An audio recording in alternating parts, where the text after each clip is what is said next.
2 weeks ago, Mark Zuckerberg posted something on Facebook that spoke volumes. After the shooting that took place in France over the Charlie Hebdo comic, Zuckerberg decided to write something on Facebook about the situation to show that he is very much in favor of free speech. Let me read you part of it. He says, a few years ago, an extremist in Pakistan fought to have me sentenced to death because Facebook refused to ban content about Mohammed that offended him.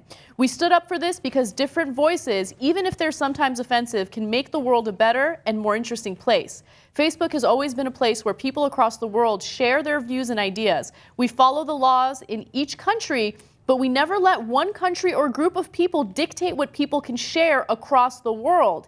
Yet, as I reflect on yesterday's attack and my own experience with extremism, this is what we all need to reject. A group of extremists trying to silence the voices and opinions of everyone else around the world. I won't let that happen on Facebook. I'm committed to building a service where you can speak freely without fear of violence. And then he continues. So you get the gist of it, right? He's basically saying, this is a forum for free speech. Do not try to censor anyone. I'm not going to let it happen. Fast forward to 2 weeks later, and he has decided to cave to pressure from Turkey to basically censor pages that insult Mohammed so individuals in Turkey won't see it. Oops. So, look, I'm actually a little mixed on this. I think Turkey makes a good point. You know, you don't want to insult the prophet. I was going to say, like, no, you're not. You can't be mixed on this. No, but the funny thing is, like, there's some people out there like, oh, yeah, I bet Cenk defends this action by Turkey. I know. And that's exactly what they sound like, too. Okay. So, of course, Turkey shouldn't have done that. And the only part that I'm 50-50 on is Facebook's in a really tough spot, right? Are they? No, because, look, it's all about the money, Lebowski. No, I hear you on that. I hear you. That's why it's 50-50. But look, if a country says, if you don't do this, we're going to ban Facebook from our country, and you have to follow our laws because you're in our country, well, then what are you supposed to do? Okay, so I understand that. And no matter what, Facebook wants to make money. That's what the bottom line is. That's what it is a profit motive. So it's fine if you decide to cave into the pressure, okay? I don't agree with it, but you are a company that gets to make decisions that suit you. Mm-hmm. But at the same time, do not put out this very public message about how you're this warrior for free speech. You're not. You're not. At the end of the day, when there's money involved, you will easily cave to the pressure, and that's exactly what happened here. The Turkish government said, if you do not ban these specific pages, then we're getting rid of you. We're going to completely block you from our country. That's a lot of users, lots of young digital users in Turkey. And I don't think Mark Zuckerberg wants to lose them. Yeah. So Turkey's big on banning, right? They banned YouTube for a while. They banned Twitter for a while when they were covering the protests against the leader of Turkey, Erdogan.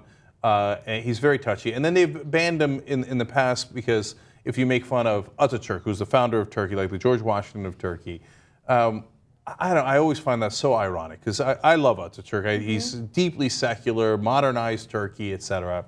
But the idea that you get so upset that someone has made fun of a secular leader that you ban that person or that platform, it's not very secular. It's not very open society, and so there's irony there. And so.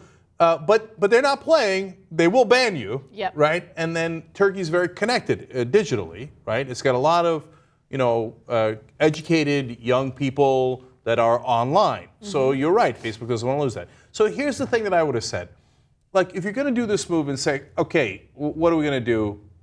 We're going to have to listen to Turkish law here, even though we don't agree with Turkish law. Then at least put out a statement saying, hey, look. We are going to, anybody who wants to put out, the cartoons or whatever it might be that is free speech, in everywhere that we can, we will support you. Right. Right? And in this case, we can't, and we don't feel good about that, but we do have to follow the laws of the different countries that we're in. At least make a clarifying remark, because when you just let this sit out there, I mean, it looks terrible. Zuckerberg's earlier comment now looks like a piñata, and everybody's going to take a swing, right? That was a great analogy, Cenk. It was wonderful. Okay. And Turkey, stop being so touchy. Not everybody has to be Muslim. Not everybody has to love Atatürk. Not everybody has to love Erdogan. Okay, it's okay. You're supposed to be a democracy. Remember that. If you're Muslim, you're not supposed to draw Muhammad. If you're not Muslim, you can draw anything you like. And you know, Turkey is not a Muslim country. It's a secular country that has a lot of Muslims in it. Okay, but it also has Christians, Jews, etc., and atheists, and they can draw anything they like. And Turkey would be far better off if its government realized that.